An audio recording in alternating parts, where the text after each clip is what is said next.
I have chosen you, Edward, because you are the steadiest engine. You are to take the express line. It is the smoothest and most direct way to Great Waterton. Gordon gasped. Edward was going to use his express line. Cranky lowered the water wheel onto Edward's flatbed. It had a shiny brass rim that gleamed in the sun. Everyone looked at the magnificent water wheel. Edward the Steady is at the ready. And very slowly, Edward pushed his special out of the docks.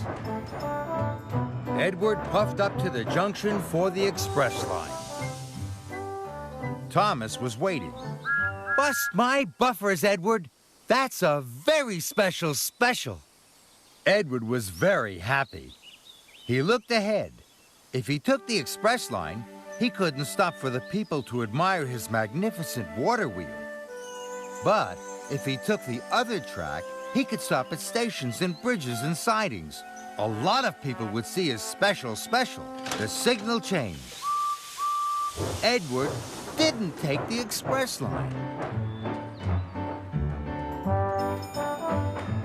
Edward was having a wonderful time.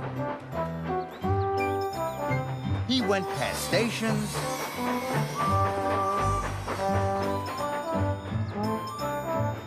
under bridges,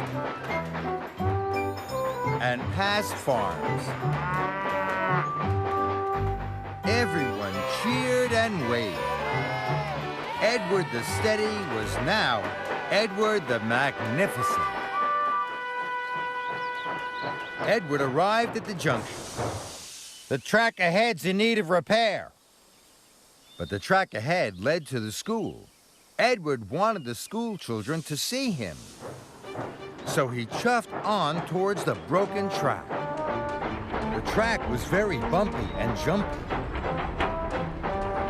The shiny brass edge of the wheel started to cut into the ropes. But Edward didn't know.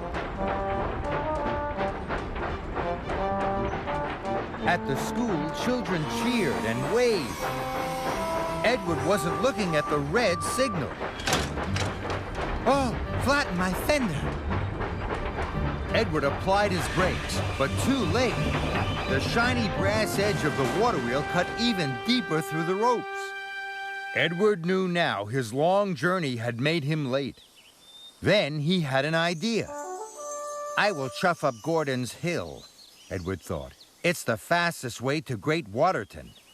And, he huffed to himself, the other engines on the hill will all see my special. Edward chuffed and huffed up Gordon's Hill. Oliver and Arthur passed him coming down. They both thought his special was magnificent. But the water wheel was very heavy.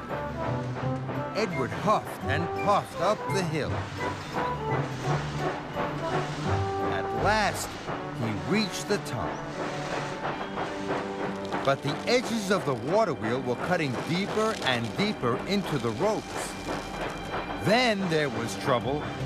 With a final jolt, the ropes broke. The magnificent water wheel rolled off Edward's flatbed. Fizzling fireboxes! Gordon was further down the hill with flatbeds of scrap iron. The water wheel rolled down the hill. It bounced onto Gordon's flatbed. Now, Edward's magnificent water wheel was on its way to the smelters. Edward had to get to the smelters yard before Gordon.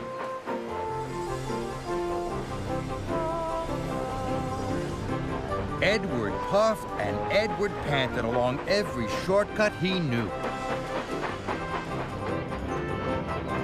No one saw Edward pass, and no one stopped to wave. That no longer mattered to Edward. He had to save his magnificent water wheel from the smelters.